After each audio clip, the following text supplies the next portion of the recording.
শ্রীলঙ্কার official YouTube চ্যানেলে সবাইকে জানাচ্ছি একটা ওয়ার্ম ওয়েলকাম। আশা করি আপনার প্রত্যেককে খুব ভালো আছেন। পুরো মে মাসটা জুড়েই কিন্তু আমের নানা ধরনের রেসিপি আমি শেয়ার করছি। আজকে একটা খুব ইন্টারেস্টিং রেসিপি শেয়ার করব। এই রেসিপিটা শেয়ার করার আগে একটু ছোটোবেলার কথা বলতেই হয়। ছোটোবেলাতে যখন গরমের ছুটি পড়তো স্পেশালি, সেই সময় কিন্তু আমরা ফ্রুটি কিনে খেতাম। ফ্রুটি খাওয়ার একটা আলাদাই আনন্দ ছিল সেই সময়। আমি ঠিক জানি না এখন ফ্রুটি পাওয়া যায় কি না, বাজারে এখন নানা ধরনের জুস পাওয়া যায়, তবে সেই ছোটোবেলার মতো আজকে আমি ফ্রুটি বানাবো। তবে ফ্রুটি বানানো কিন্তু ভীষণ সহজ। এখানে কোনো প্রিজারভেটিভ থাকে না। বাড়িতে বানিয়ে বেশ কিছুদিন কিন্তু স্টোর করে রাখতে পারেন, আর বাড়ির বাচ্চাদের বা আপনারাও এনজয় করতে পারেন। তাহলে চলুন ফ্রুটি বানানোর জন্য কি কি লাগছে একবার দেখিয়ে নিই। ফ্রুটি বানানোর জন্য আমাদের বেসিক কিছু উপকরণ লাগবে, যেগুলো মোটামুটি আমাদের বাড়িতে অ্যাভেলেবেলই থাকে। আমি এখানে দুটো পাকা আম নিয়েছি। পাকা আমগুলোকে একটু ছোট ছোট করে কেটে নিয়েছি, আর একটা কাঁচা মিঠে আম নিয়েছি, সেটাকে ছোট ছোট করে কেটে নিয়েছি। আচ্ছা, এবার যেটা লাগছে সেটা হচ্ছে আমি এখানে 1 টিস্পুন মতো চাট মশলা নিয়েছি। এটা কিন্তু অপশনাল। চাট মশলার জায়গায় কিন্তু আপনারা জলজিরাও ব্যবহার করতে পারেন। একটা গোটা লেবু নিয়েছি। আমি এখানে একটু বিট নুন নিয়েছি। আপনারা চাইলে কিন্তু নর্মাল সল্টই ব্যবহার করতে পারেন, তবে বিট নুন ব্যবহার করলে ভালো। আর আমি এখানে 4 টেবিল স্পুন মতন চিনি নিয়েছি। চিনির ব্যাপারটা হলো মিষ্টিটার উপর কতটা মিষ্টি খেতে চাইছেন, আমটা কতটা মিষ্টি, সেগুলো মাথায় রেখে চিনির ব্যবহারটা করবেন। মাত্র এ কটাই উপকরণ লাগছে। এর সাথে লাগবে হচ্ছে জল আর বরফ। ব্যাস, তাহলে এবার শুরু করি বানানো। ফ্রুটি বানানো প্রথম স্টেপটা হলো এই যে কাঁচা মিঠে আমটা আছে, এটাকে আমরা একটু সেদ্ধ করে নেব। যদি হাতে একদম সময় না থাকে সেক্ষেত্রে প্রেসার কুকারে একটা সিটি বা হুইসেল পর্যন্ত সেদ্ধ করে নেবেন। আর যদি হাতে সময় একটু থাকে, প্রেসার কুক না করতে চান, সেক্ষেত্রে দেখুন আম সেদ্ধ হতে তো বেশি সময় লাগে না, একটু কড়াইতে ফুটিয়ে নেবেন, তাহলে কিন্তু সেদ্ধ হয়ে যাবে। তবে আমি আজকে সময় বাঁচানোর জন্য প্রেসার কুকারেই সেদ্ধ করে নেব। প্রেসার কুকারে প্রথমেই আগে কাঁচা মিঠে আমগুলো আমি দিয়ে দিচ্ছি।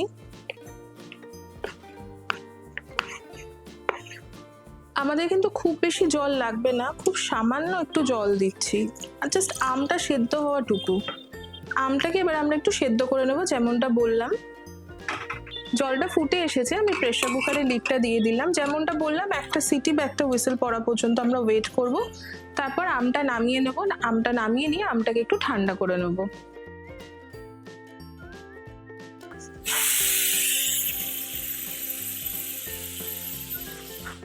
আপনাদের অনেকের মনে এই প্রশ্নটা আসতে পারে যে পাকা আমের সাথে আমি কাঁচা মিঠে আম কেন দিলাম। যদি আপনারা কেউ ছোটবেলায় ফ্রুটি খেয়ে থাকেন, তাহলে দেখবেন ফ্রুটিটা কিন্তু খুব মিষ্টি হতো না। মিষ্টি তো ডেফিনেটলি হতো, তার সাথে কিন্তু একটা ট্যাঙ্গি ফ্লেভারও থাকতো। সেই ট্যাঙ্গি ফ্লেভারটাকে ইনট্যাক্ট রাখার জন্যই কিন্তু কাঁচা মিঠে আমটা আমি ব্যবহার করলাম। আমি যেহেতু দুটো পাকা আম দিয়েছি, তার সাথে একটা কাঁচা মিঠে আম দিলাম। যদি আপনারা 3টে পাকা আম দেন, সেক্ষেত্রে 2খানা কাঁচা মিঠে আম দেবেন। সেইভাবে কিন্তু ব্যালেন্স করবেন।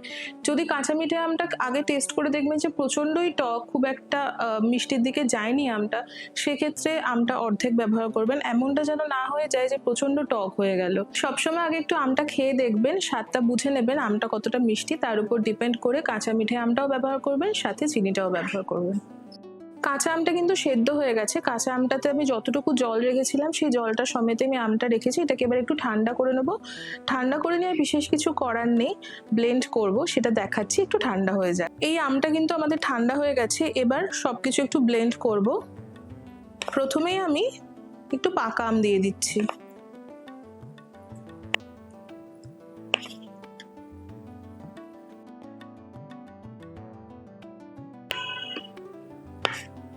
এবার আমি একটুখানি ওই সেদ্ধ করা কাঁচা মিঠে আমটা দিয়ে দিলাম। এবার এখানে আমি একটু চাট মশলা দিয়ে দিলাম। দিলাম একটুখানি বিট নুন। এবার আমি দিয়ে দিলাম স্বাদ মতন চিনি। এবার আমি একটু লেবুর রস দেব।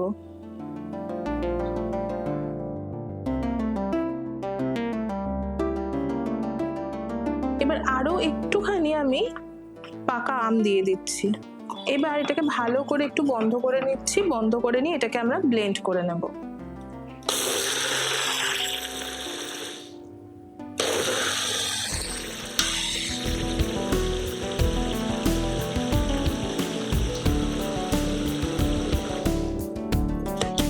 এবার আমি একটা বড় মিক্সিং বাউল নিয়েছি, সেখানে এই যে আমটা পুরো ব্লেন্ড করলাম, এটাকে পুরো ঢেলে নেব। তবে ঢালার আগে আমি এরকম একটা বড় স্ট্রেনার বা ছাঁকনি ব্যবহার করছি। এটাকে কিন্তু স্ট্রেন করে দেবেন অবশ্যই, নাহলে কিন্তু ওই মানে দোকানের মতো যেরকম ফ্রুটি সেটা আসবে না।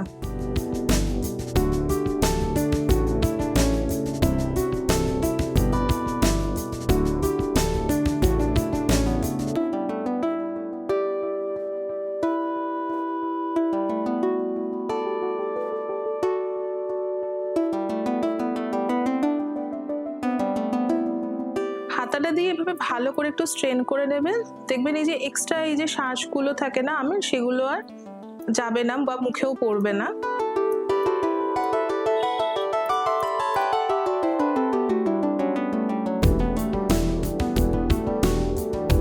আমাদের কিন্তু বেসটা তৈরি হয়ে গেছে। আপনারা চাইলে এভাবে খেতে পারেন, তবে ফ্রুটি তো এতটা ঠিক হয় না। এবার আমরা এটাতে একটু ঠান্ডা জল মেশাবো। ঠান্ডা জল মিশিয়ে এটাকে একটু পাতলা করে নেব।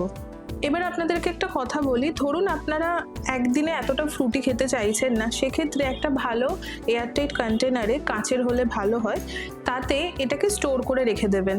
যেদিন খেতে ইচ্ছা করবে একটু বার করে তার সাথে জল মিশিয়ে আর বরফ মিশিয়ে সার্ভ করতে পারেন।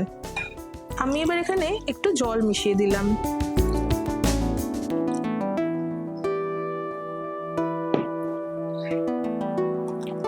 চাইলে কিন্তু আপনারা এতটা ঘন রাখতে পারেন, বা যদি মনে করেন যে আরেকটু পাতলা খেতে চাইছেন সেক্ষেত্রে কিন্তু এখানে আরও একটু জল মেশাতে পারেন। তবে আমার মনে হয় এই রকম থিকনেস থাকাটাই কিন্তু বেটার, খেতে ভালো লাগে।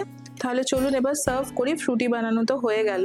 আমি একটা সার্ভিং গ্লাস নিয়েছি, তাতে আমি বেশ খানিকটা বরফ দিয়েছি। বাচ্চাদের জন্য করলে বরফটা বুঝে দেবেন, নাও দিতে পারেন, ঠান্ডা জল মেশানোই আছে। আমরা বড়রা খাবো, একটু বরফ দিলাম। এবার ফ্রুটিটা দেব।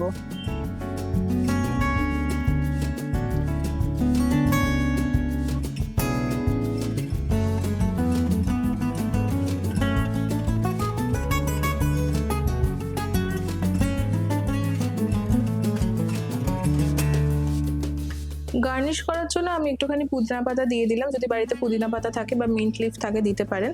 আমাদের কিন্তু ফ্রুটি একদম তৈরি হয়ে গেল। দোকানের মতো দেখতে হয়েছে কিনা একবার আপনারা কমেন্ট করে জানাবেন। আজকাল ফ্রুটি পাওয়া যায় কিনা সেটাও কিন্তু অবশ্যই কমেন্ট করে জানাবেন। একটু টেস্ট করে দেখি ফ্রুটিটা কেমন হলো। টেস্ট করে একটু দেখি।